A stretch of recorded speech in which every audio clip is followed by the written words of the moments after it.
Alright guys, so working on the E60 tonight. We got some new control arms in. Let's go ahead and show you right here. New thrust arms. I forget what brand these were. They are actual name brand. Put a link in the description. I think they came off Amazon. Box or under somewhere. Amazon or eBay. I'll put a link in there. They were like $89 for two of these. Left and right. And you can see here, well, here's the one I just took out of the passenger side. And you probably won't be able to see this on camera. Thing's freaking nasty. But you can see where it's ripped a couple different places. You probably can't see none of that. It's ripped around where the rubber is adhered to the metal. Then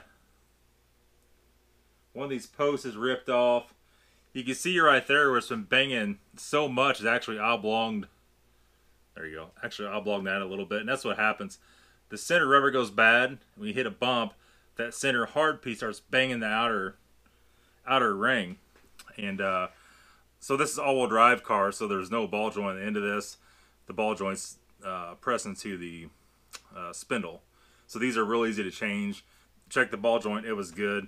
You kind of take a gamble when you get these and don't get the ball joints with them. But since this car only had 92,000 miles on it, you know, just the way it is. And all these gouges right here are from the forklift at Copart. So then there's that. This car has a bunch of other issues too, so let's show you that. Okay, so we'll start off with, well, there's our headlights. Our headlights are actually done. You can see, probably looks terrible on camera. You can see a little bit of glue on top, and that's the edge we got left with. Looks worse on camera, it doesn't in real life.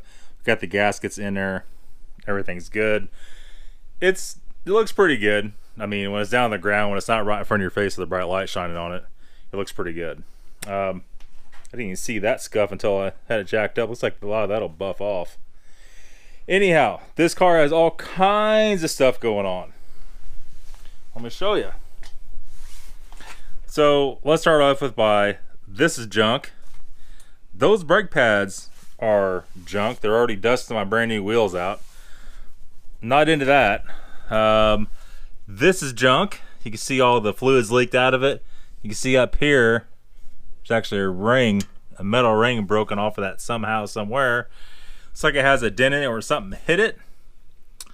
So yeah, looking in here, you can see, maybe you can see, that sway bar has the coating off of it where it goes to the bushing. That sway bar is junk. That'll always make noise. So, and a lot of times the sway bars get like that driven up north. Usually salt is what does that. So this thing needs front brakes, rotors and pads. It needs front struts.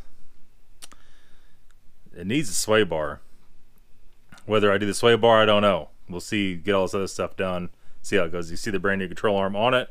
We hooked up our adaptive headlight leveler system, which works great. I would venture to say when we take the back apart to look at it, it's also going to need brakes because somebody auto-zoned the brakes. Definitely 100% put ceramics on here. A lot of you guys don't like ceramics. I don't like black wheels when the wheels are supposed to be silver. So it's not a track car. 99% of you guys don't have a track car either. So driving Hawk pads or some kind of dusty, nasty pads on the highway is just not productive. It's gonna make your wheels real nasty real quick. Okay, moving on. This side does not have the brake pad sensor, which we're gonna bypass. The other side should have it. So I guess we'll go to the other side. All right, driver's side. What's going on in here? Looks like some asshole forgot to put the snap back in. We'll do that. This strut here is not leaking. And doesn't look too bad. The other one's like jacked up. I noticed these discs, after they're so rusty, they didn't clean up all the way. And they got this one has a pretty good lip, the other one doesn't. It seems like when you're driving, fingers jacked up, I don't mess with that too much. It's like you can hear it, you know. So I don't know. those brakes are all going. Why only do one front strut when you need to do the pair? So we'll do the pair of those. Sway bar on this side doesn't look rusty. And our control arm, we'll go ahead and pull that off right now. See an old drip there? I think it's just when I was putting the boot on, when I was filling the diff. Because we haven't been having any leaks or any drips or nothing out of this car.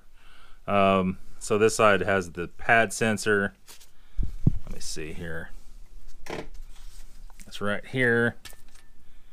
We'll go ahead and take all that out. We're going to delete that.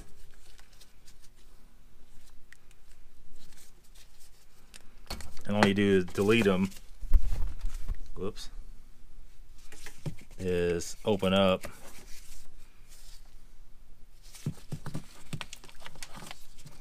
the little door. I'll rip that out of there. Ow! That stupid blister on my finger. Okay, so here's everything out of there. We're going to go ahead and cut it right here.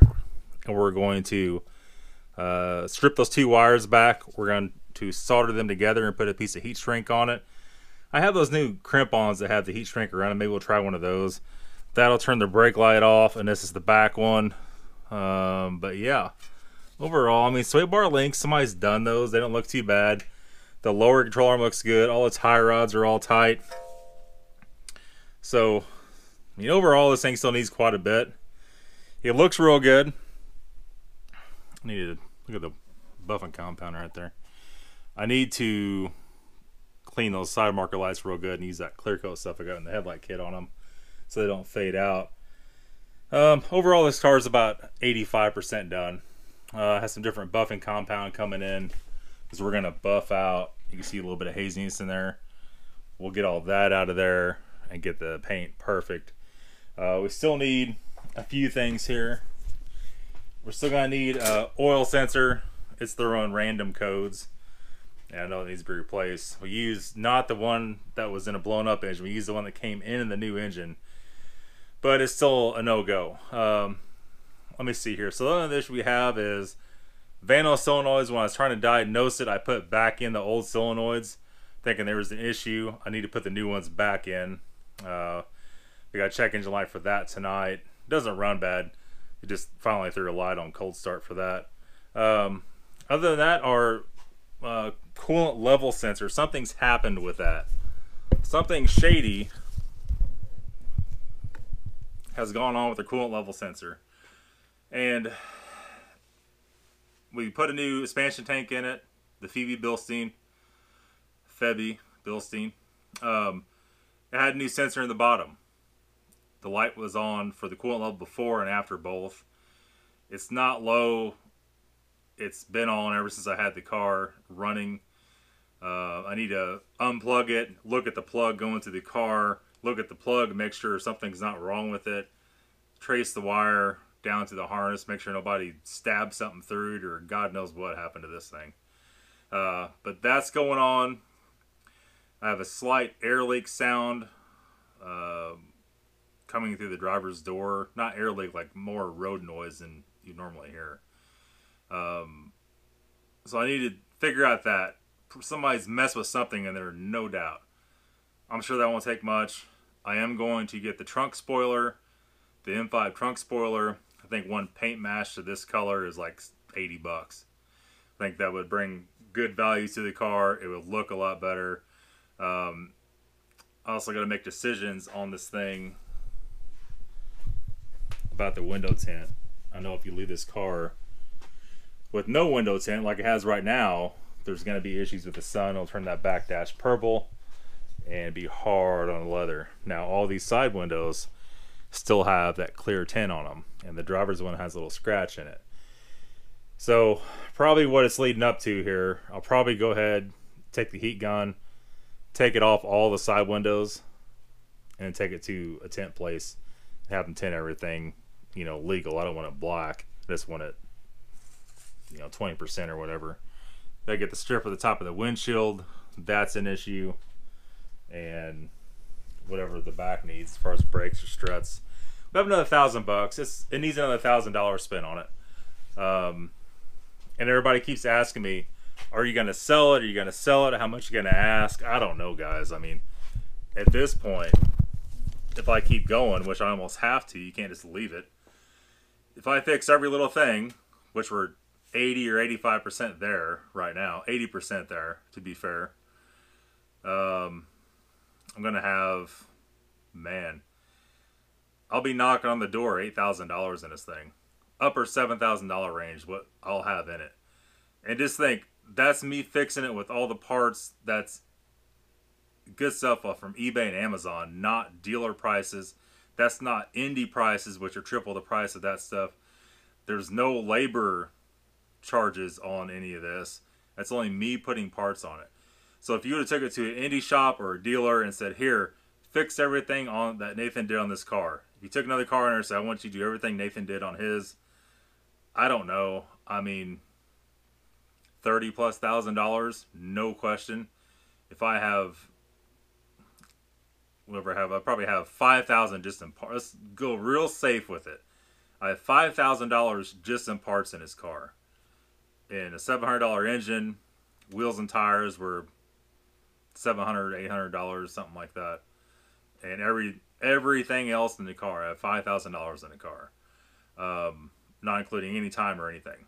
So right there, you're gonna have $12,000, $15,000 in parts at a shop only.